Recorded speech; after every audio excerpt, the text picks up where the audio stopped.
Hello and welcome to the Angus Report.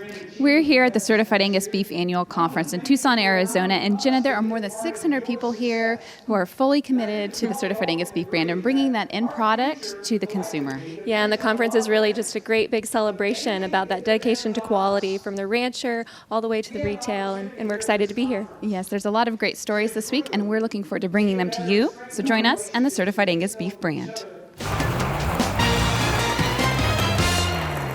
There are a number of factors that can impact the results of any given year positively or negatively.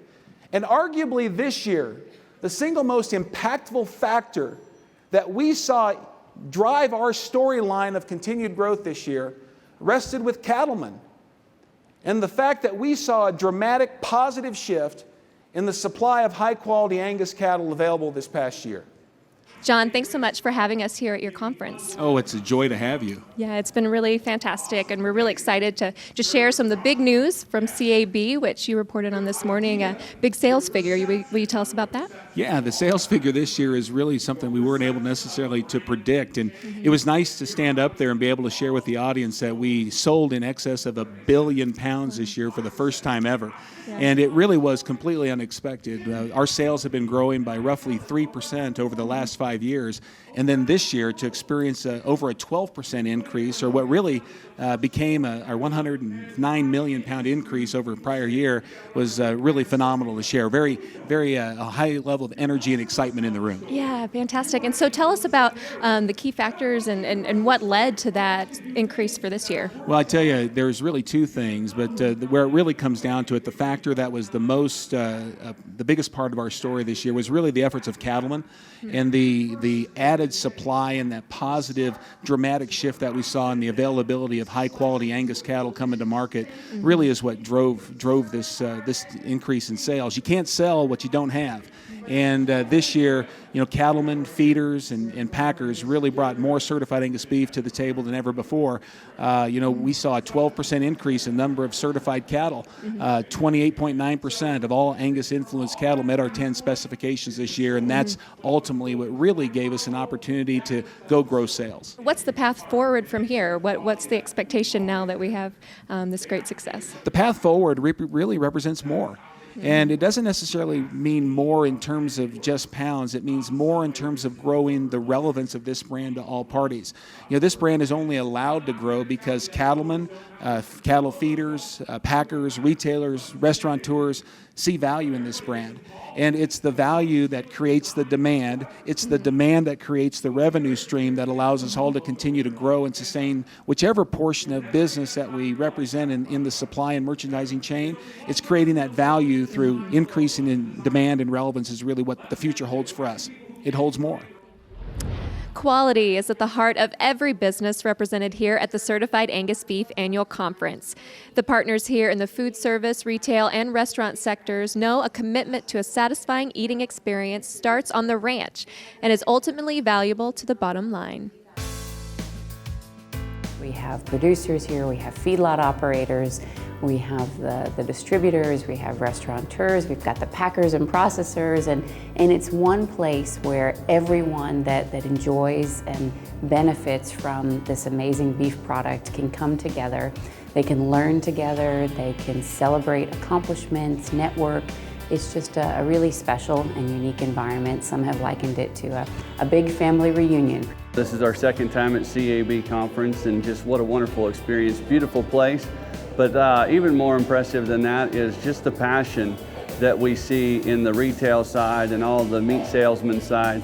It's so refreshing to us to see that our product's in great hands after it leaves us, and that they're just as passionate about their side of the industry as we are about ours. We're just seeing more choice, more certified Angus beef quality, and more prime quality out there than we ever had. I say keep producing them like they're doing. They've done such a good job over the years using genetics in order to derive a better plate experience. Being a fourth generation, in the meat business, and then seeing the American Angus Association and their multi-generational families that are involved in these businesses, it really allows us to sort of combine our efforts together. And so it's really exciting that, ironically, to see a company in New York City that was started, many years ago, hundreds of years ago by my great-grandfather, and now have a business that still exists today, that a business like that could last in an area where agriculture isn't a main focus. We're third generation, family owned, and in the northern Nevada or Reno Tahoe area, we probably service a little bit north of 550 to 600 customers weekly. Different cut steaks, pork, chicken, and seafood, but we're most proud of Certified Angus Beef. About 4 years ago, we made a commitment to go Certified Angus Beef only on our beef and ground beef section, and it's been amazing for us. We've grown exponentially. We've increased our market share in all segments of our business, and the customers are responding to it. People are going to spend, and they want to spend for quality. When you can see folks at a table that truly represent all aspects of this industry, what they do each and every day may be different. It's also very, very similar. The passion that's there in each segment of this industry, the care that they take in their part of the chain.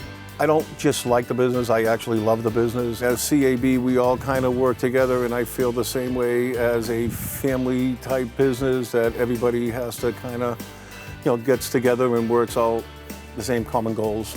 They've gathered every aspect and every part of the brand that makes it what it is.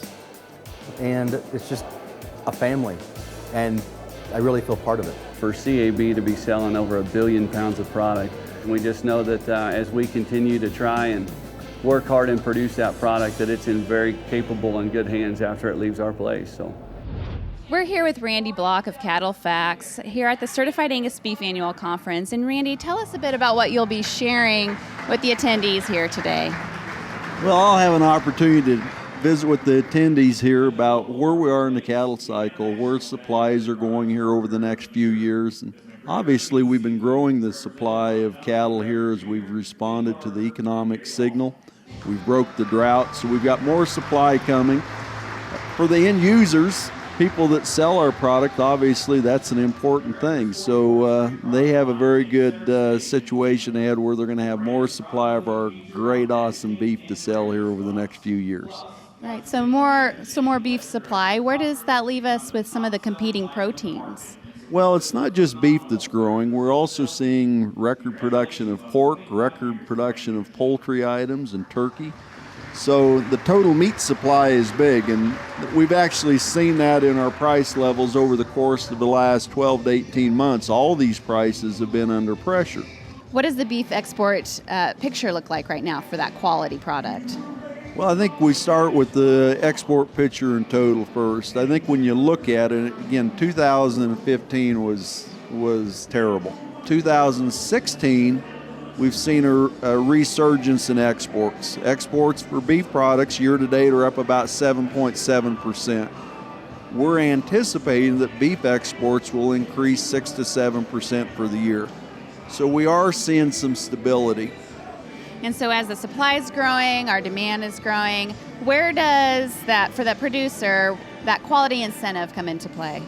Well, I think if we go back and we look over time, we've seen the quality of U.S. production increase substantially. So choice and prime grade, we now have 20% more cattle grading choice and prime than we did 2 decades ago.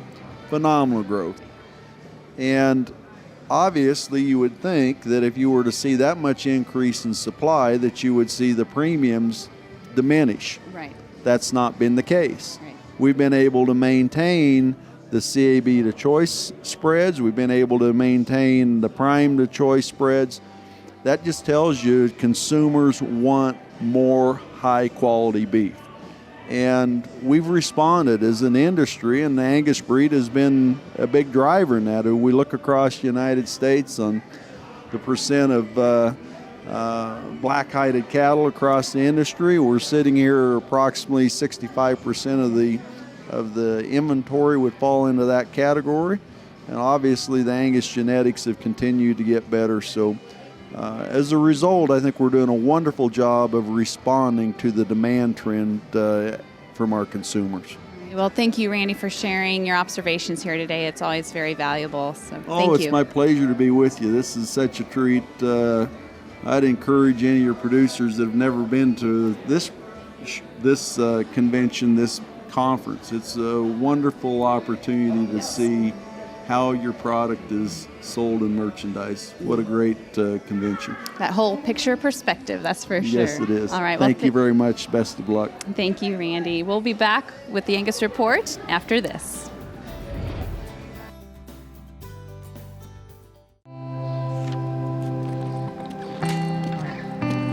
This isn't a 9-to-5 job. So when you check the pens one last time, put away the tools, and make sure everything's ready to hand off to the night crew. It's not the clock that tells you the day is over. It's the confidence of knowing you got it right. It's having one less thing to worry about when the sun goes down. So when you see the signs of BRD, choose confidence. Choose Zuprevo from Merck Animal Health. Talk to your veterinarian about Zuprevo for BRD treatment.